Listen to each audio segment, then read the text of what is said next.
यो पनि त चाहिन्छ त पढ्न चाहिन्छ अब यो चाहिँ अब यो 1 नम्बर जमिन हो कुनै प्राइभेट कम्पनीको होइन गभर्मेन्टको प्राइभेट सरसित के छ दुःख सुख भनिराख्नु फेरि हामीलाई साह्रो पर्छ हो हामीले त्यसै सरेर आएको होइनौँ सोचेर हाम्रो म सरकारी मान्छे हो रिटायर भएको मैले सरकारको हरेक दफ्तरहरू जान्दछु चिन्छु बुझ्छु म राजनीतिलाई एकदम नजिकबाट हेरेको मान्छे हो मैले यही मन नमानेर म रिटायर भएर मजाले पेन्सन खानु सक्ने थिएँ तर म जनताको लागि बाहिर तपाईँहरूको यहाँको यो भेगको धेरै कुरोहरू मैले सुनेको छु सिन्कोना प्लान्टेसन एरियामा सुनेको मात्रै त्यहाँ प्रथमपल्ट आउनु पाएँ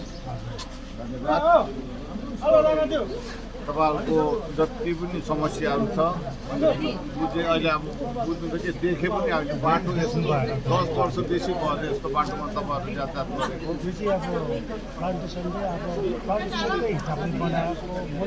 उनीहरूको सजिलोको लागि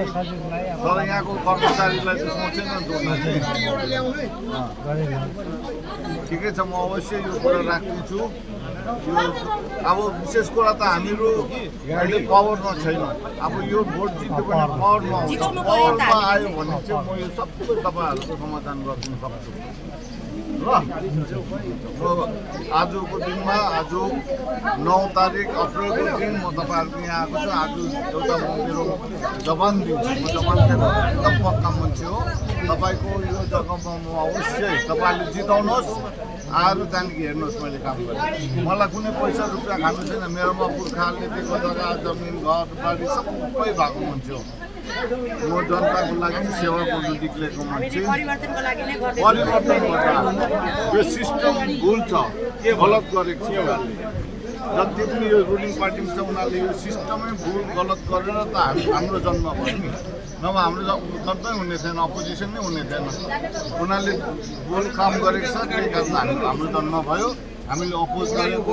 उनीहरूको सिस्टमलाई हामीले परिवर्तन गर्न आएका हौँ ठिक छ जाउँ जानु होइन